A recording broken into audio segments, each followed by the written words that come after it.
नमस्कार, आप देख रहे हैं नमस्ते यूपी। मैं हूं आपके साथ उन्नति भटनागर। बुलेटिन का आगाज बड़ी खबर के साथ, जहां आज सीएम योगी आदित्यनाथ के गोरखपुर दौरे का दूसरा दिन है और इस दौरान सीएम महंत अवैधनाथ की पुण्यतिथि में शामिल होंगे। सीएम अपने गुरु महंत अवैधनाथ को श्रद्धांजलि अर्पित करेंगे। दोपहर में सीएम योगी आदित्यनाथ गोरखपुर से लखनऊ के लिए रवाना हो जाएंगे।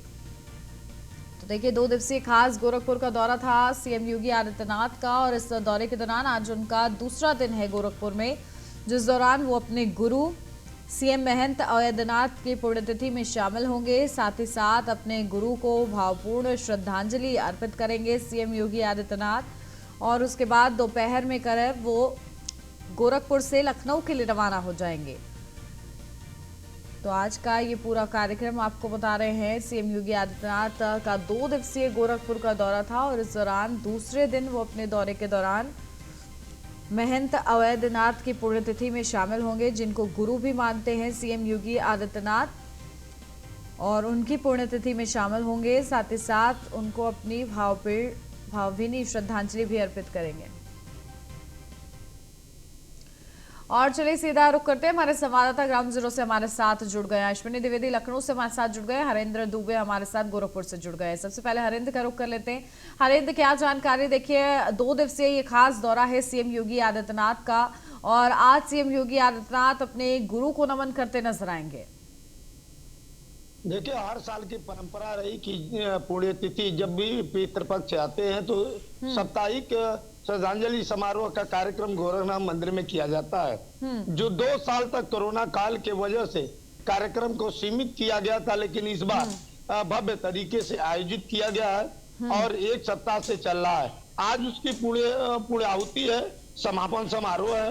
कल बीते दिन जिस तरह से महंत ब्रह्मलीन दिग्विजय नाथ जी महाराज जी का पुण्यतिथि श्रद्धांजलि सप्ताह समापन समारोह मनाया गया, आज उसी कड़ी में अपने गुरु ब्रह्मलीन महंत अवैधनाथ की पुण्यतिथि श्रद्धांजलि समापन समारोह उत्तर प्रदेश के मुख्यमंत्री योगी आदित्यनाथ मनाते नजर आएंगे। खासतौर से आज पूरे शहर को निमंत्रण दिया गया भोज के लिए। खासतौर से पूरे शहरवासी भी गोरखनाथ मंदिर में आज पहुंचेंगे, क्योंकि युग पुरुष थे, राष्ट्र पुरुष थे। खास तौर से महंत अवैधनाथ ने शिक्षा जगत में जिस तरह से अलग जगाई, नेपाल से लेकर के इधर वाराणसी तक हर विद्यालय को उन्होंने अपना योगदान दिया। उसको लेकर गोरखपुर की जनता खासा तौर से उनसे प्रेम रखती थी और प्रसाद के तौर पर भोज में आज शामिल होगी और ज्ञान यज्ञ में भी शामिल होगी। इसी को लेकर के जो है कि तैयारी पूरी कर ली गई है। बस चंद समय बाद ही मुख्यमंत्री योगी आदित्यनाथ कार्यक्रम स्थल पर पहुंचेंगे और कार्यक्रम में भाग लेंगे। खास तौर से जो राम कथा का आयोजन किया जाता है, गोरखपुर की जनता बड़े हर्षोल्लास के साथ हर साल सुनने के लिए आती थी और 2 साल कोरोना काल की वजह से वो लोग एकजुट नहीं हो पाए, राम कथा का श्रवण नहीं कर पाए। लेकिन इस साल 1 सप्ताह से चल रहे राम कथा में लोगों की भीड़ देखने को मिली। बिल्कुल, और देखिए आज का भी ये खास कार्यक्रम निर्धारित है। ठीक है हरेंद्र, बने रहिए आप हमारे साथ। अश्विनी भी हमारे साथ लगातार बने हुए हैं। अश्विनी, देखिए दोपहर बाद सीएम योगी आदित्यनाथ लखनऊ भी पहुंच जाएंगे, क्या वहां पर भी कोई कार्यक्रम है सीएम योगी का?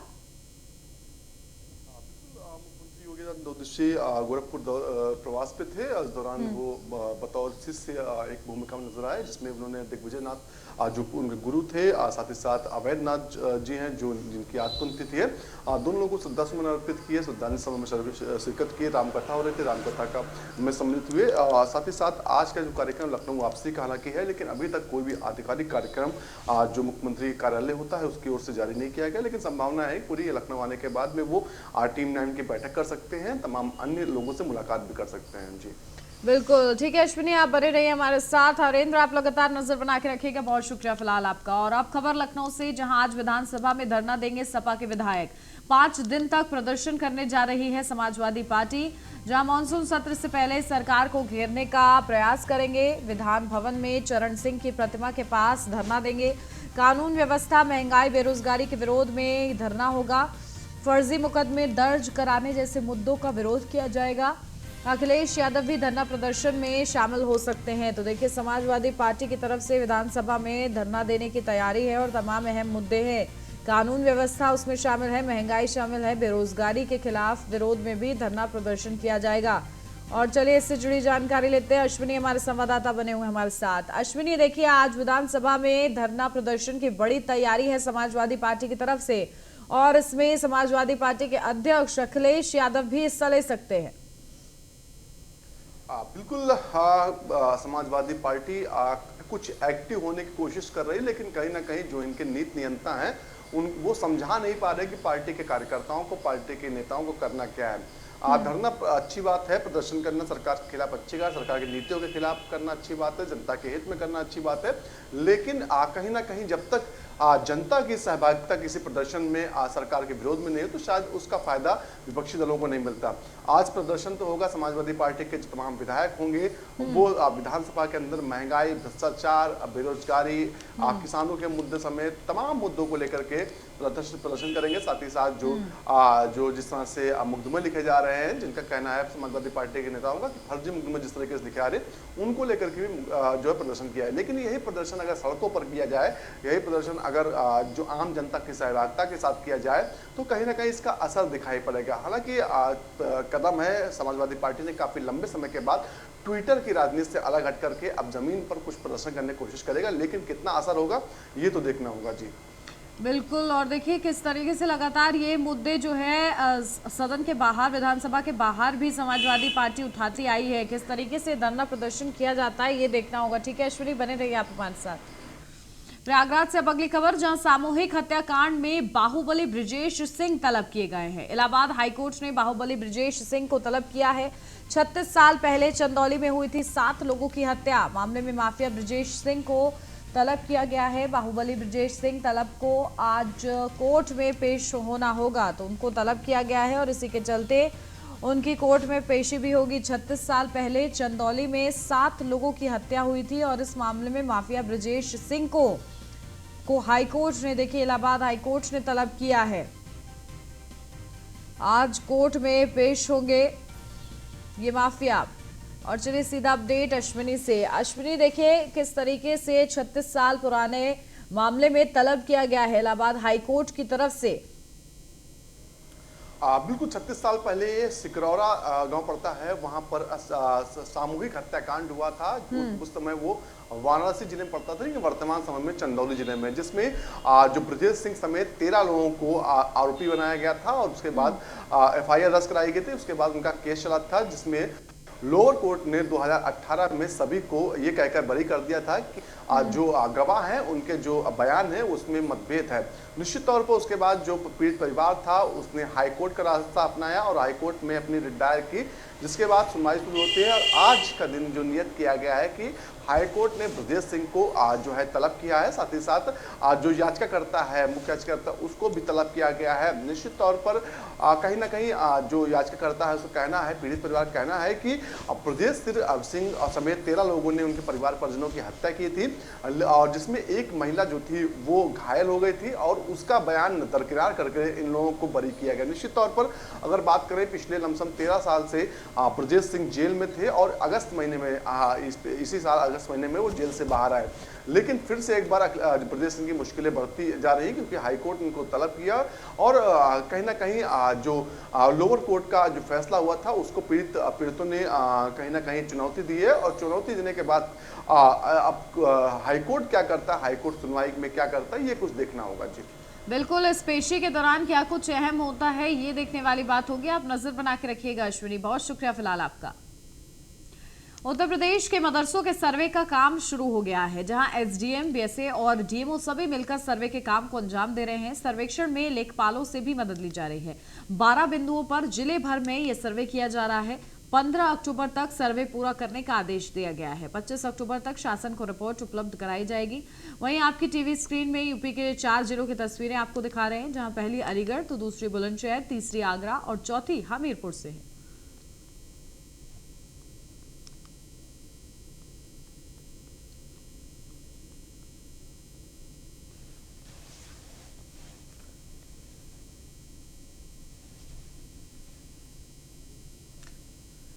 15 अक्टूबर तक देखिए सर्वे पूरा करने के आदेश हैं और जो गैर मान्यता प्राप्त मदरसे हैं उनका सर्वे किया जा रहा है। और इसी कड़ी में देखिए ये 4 जिलों की तस्वीर भी आपको दिखा रहे हैं, अलीगढ़, बुलंदशहर, आगरा, हमीरपुर से, जहां 12 बिंदुओं पर जिले भर में ये सर्वे किया जा रहा है। और देखिए इस सर्वे से पहले विरोध हो रहा था, लेकिन प्रशासन की तरफ से कहीं ना कहीं बड़ा आश्वासन दिया गया है कि ये मदरसों की तस्वीर बदलने के लिए ही किया जा रहा है, क्योंकि जिस तरीके की खबरें सामने आती हैं ऐसे में सच का पता लगाना बेहद ही ज्यादा जरूरी है कि आखिर मदरसों का वित्तीय पोषण कहां से हो रहा है, क्या तालीम मदरसों में दी जा रही है। और इसी को लेकर जिस तरीके से सरकारी स्कूलों का कायाकल्प किया गया है, अब मदरसों की बारी है ताकि उनको भी एक हाई टेक्नोलॉजी के साथ जोड़ा जा सके और बच्चों को अच्छी तालीम मिल सके। भतीजे अखिलेश यादव और चाचा के बीच चल रही तनातनी के बारे में हर कोई जानता है। अक्सर दोनों के बीच बयानों को लेकर आपसी टकराव भी देखने को मिलता है। उसके बावजूद भी अखिलेश यादव अब चाचा शिवपाल यादव के सम्मान में उतर आए हैं। अखिलेश ने विधानसभा अध्यक्ष को पत्र लिखकर विधानसभा सदन में आगे बैठाने की मांग की है। अखिलेश ने कहा है कि चाचा शिवपाल वरिष्ठ नेता हैं, जिन्हें पीछे की जगह आगे जगह मिलनी चाहिए, उनका पीछे बैठना ठीक नहीं है। हालांकि शिवपाल यादव भी पहले इसके संबंध में पत्र लिखकर अपनी बात रख चुके हैं। शिवपाल यादव चाहते हैं कि उन्हें विधानसभा सदन में बैठने के लिए आगे वाली सीट मिले। समाजवादी पार्टी अध्यक्ष अखिलेश यादव ने विधानसभा अध्यक्ष सतीश महाना को एक पत्र लिखा और अनुरोध किया है कि शिवपाल यादव को विधानसभा में आगे की सीट दी जाए।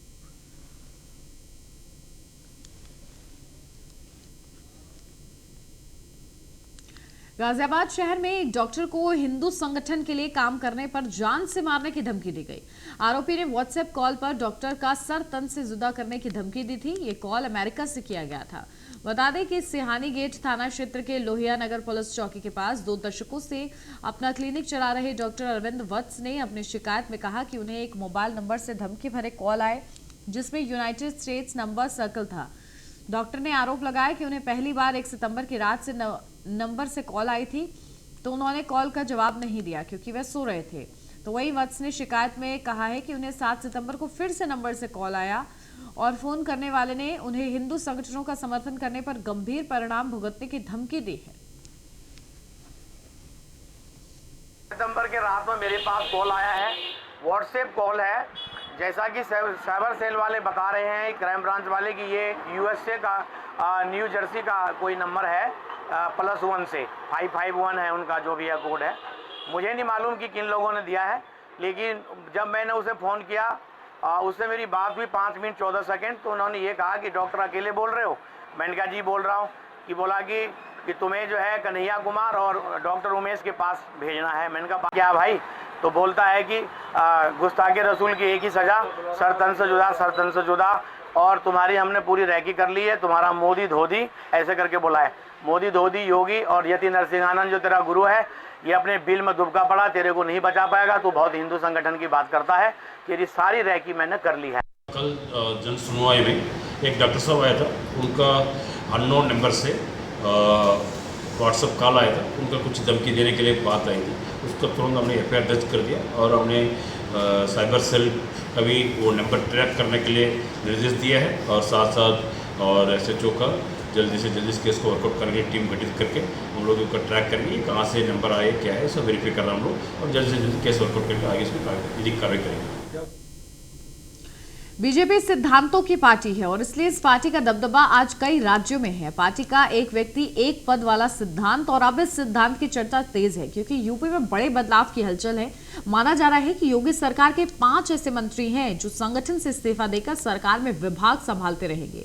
कौन है ये मंत्री जो दे सकते हैं संगठन से इस्तीफा, ये जानने के लिए देखिए रिपोर्ट।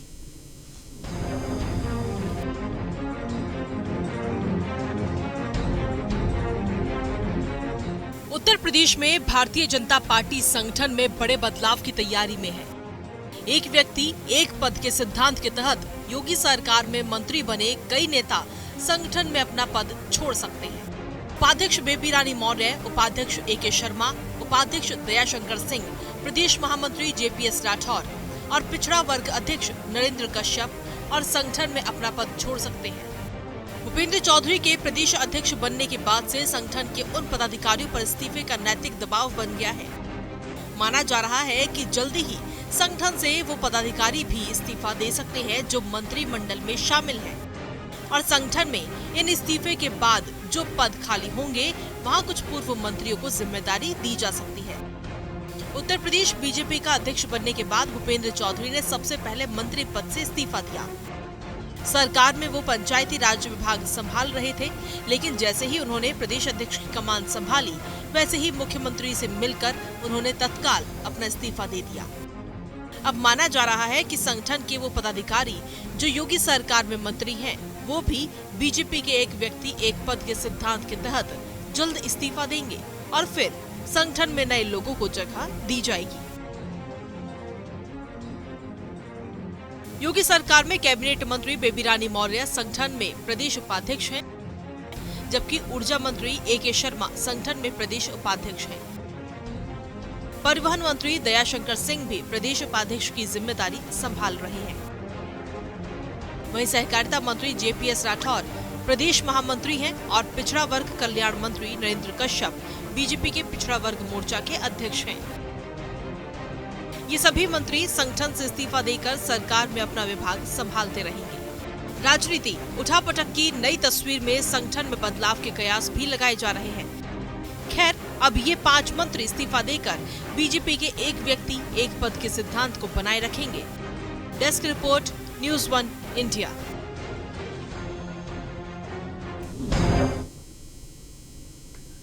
अयोध्या में इस बार दीपोत्सव की खास तैयारी की जा रही है। योगी सरकार के दूसरे कार्यकाल का पहला दीपोत्सव भव्यता के साथ मनाया जाएगा। इस बार राम की पैड़ी से लेकर सरयू घाट तक 14 लाख से अधिक दीप जलाकर नया वर्ल्ड रिकॉर्ड बनाया जाएगा। आतिशबाजी से लेकर लेजर शो का भी आयोजन किया जाएगा। अयोध्या में ये परंपरा प्रदेश की योगी आदित्यनाथ सरकार ने साल 2017 में डाली थी और इसकी शुरुआत 51,000 दियों से हुई थी। तो वहीं साल 2019 में इन दियों की संख्या बढ़कर 4,10,000 हो गई थी। साल 2020 में ये संख्या 6 लाख थी और 2021 में ये 9 लाख से ज्यादा होकर एक नया वर्ल्ड रिकॉर्ड बना गई। इस बार 23 अक्टूबर को आयोजित होने वाले दीपोत्सव में 14 लाख दिए प्रज्वलित करने का लक्ष्य निर्धारित किया गया है। ऐसे में अयोध्या के आसपास के गांवों में के कुम्हारों का काम बहुत बढ़ गया है।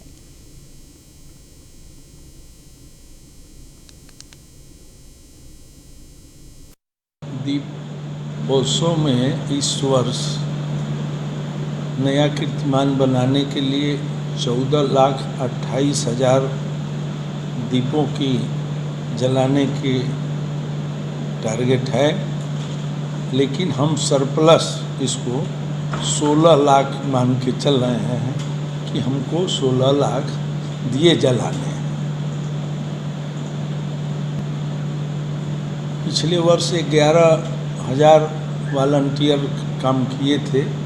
इस वर्ष चूँकि दीपों की संख्या बढ़ गई है तो करीब 18,000 हमारे वॉलंटियर, स्टूडेंट, टीचर्स मिलकर के रहेंगे और हमारी तैयारी चल रही है। दीपोत्सव में इस वर्ष नया कीर्तिमान बनाने के लिए 14,28,000 दीपों की जलाने की टारगेट है, लेकिन हम सरप्लस इसको 16 लाख मान के चल रहे हैं कि हमको 16 लाख दिए जलाने हैं। पिछले वर्ष 11,000 वॉलंटियर काम किए थे। इस वर्ष चूँकि दीपों की संख्या बढ़ गई है तो करीब इस बार हम लोगों को 10,000 का ऑर्डर मिला है, छोटा ऑर्डर मिला है और अभी जो है संभावना है हम लोगों को और आगे मतलब मिलने का जो है, क्योंकि इस बार राम की पैड़ी पे 14 लाख दिए जलाए जाएंगे जो। तो अभी हम लोगों को छोटा छोटा मतलब टुकड़ियों में काफ़ी हम लोग ज़्यादा संख्या में कुम्हार लोग हैं, तो थोड़ा थोड़ा करके हमको ऑर्डर दिया गया है। अभी और आगे संभावना है कि हमको और मतलब दिए बनाने का ऑर्डर। मुजफ्फरनगर से अगली खबर, जहां पुलिस और बदमाशों के बीच मुठभेड़ हुई। बदमाश शाहरुख उर्फ काला के पैर में गोली लगी। काला का साथी लईक पुलिस को चकमा देकर फरार हो गया। बदमाश के कब्जे से स्कूटी, बाइक, तमंचा और कारतूस बरामद किया गया है। शाहरुख उर्फ काला पर आधा दर्जन से ज्यादा मुकदमे हैं। सिटी कोतवाली के रेहाना कला रजवाहे पर यह मुठभेड़ हुई है। देखिए, बदमाश और पुलिस के बीच मुठभेड़ हुई है, जहां बदमाश के कब्जे से कई सामान भी बरामद हुए हैं। और चलिए सीधा अपडेट ले लेते हैं। हमारे संवाददाता हमारे साथ सचिन जौहरी हमारे साथ जुड़ गए मुजफ्फरनगर से। सचिन, क्या जानकारी मिल रही है? देखिए, पुलिस को ये बड़ी सफलता हाथ लगी है, बदमाश जो है पुलिस के हत्थे चढ़े हैं। जी बिल्कुल, आपको बता दूं कि मुजफ्फरनगर के जो एसएसपी है विनीत जायसवाल, उनके निर्देश हैं देर रात चेकिंग अभियान चलाए जाए। मुजफ्फरनगर की नगर कोतवाली की रोहाना पुलिस देर रात चेकिंग अभियान चला रही थी, तभी एक संदिग्ध जो स्कूटी सवार है वो वहां से जाता हुआ निकला। पुलिस ने उसे रोकने का प्रयास किया, उसने पुलिस पर फायर ठोका, जिसमें जवाबी कार्रवाई में पुलिस ने भी फायर किए, जिसमें एक बदमाश शाहरुख नाम का बदमाश है, ये गोली लगने से घायल हुआ है, जबकि इसका दूसरा साथी जंगल में घुस गया। पुलिस ने उसे पकड़ने का काफी प्रयास किया, कॉम्बिंग की, लेकिन वो हाथ नहीं लग पाया। शाहरुख जो है आधा दर्जन मुकदमे इस पर दर्ज है और कुछ दिन पहले एक सेंट्रो कार मुजफ्फरनगर से चोरी हुई थी, जिसके वो पुलिस ने बरामद भी कर लिए, उसी में वांछित चल रहा था। जी बिल्कुल, और जो इसका एक साथी चकमा देकर फरार हुआ है, उसकी तलाश किस तरीके से की जा रही है? देखिए, देर रात भी पुलिस ने कॉम्बिंग चलाई, जो जंगल है, गन्ने के खेत है, काफी देर तक वहां पर प्रयास किया, लेकिन पुलिस के सफलता हाथ नहीं लग पाई है। लेकिन उसका नाम पता इस बदमाश से पुलिस ने जुटाया है और अब उसकी धरपकड़ के प्रयास जारी है। चलिए, बहुत शुक्रिया सचिन आपका तमाम अपडेट के लिए।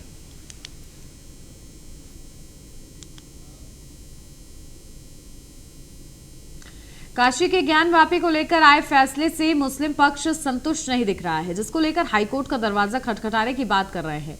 लेकिन इस बीच अयोध्या मंदिर मस्जिद विवाद के पैरोकार रहे हाजी महबूब ने अपने पुराने दर्द को बयां करते हुए चेतावनी भी दे दी है कि अगर अयोध्या की तरह काशी में कुछ हुआ तो सही नहीं होगा। वह मस्जिद है और मस्जिद रहेगी।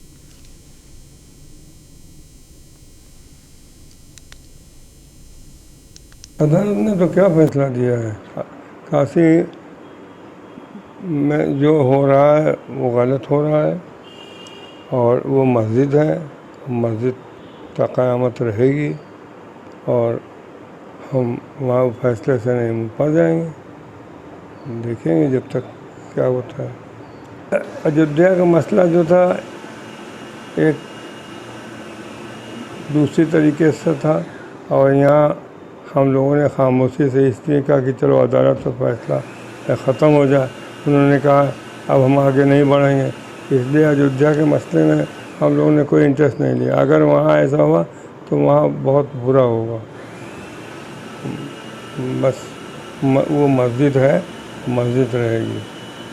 अब हर जगह की बातें ना करें, जो है अयोध्या में हो गया वो हो गया। आरएसएस वाले और ये हुकूमत तो चाहती है कि सब कुछ गलत को सही हो जाए और क्या। अदालत ने तो क्या फैसला दिया है? काशी में जो हो रहा है वो गलत हो रहा है। और इसी के साथ इस बुलेटिन में फिलहाल बस इतना ही। खबरों का सिलसिला आगे भी जारी रहेगा। आप देखते रहिए न्यूज़ 1 इंडिया।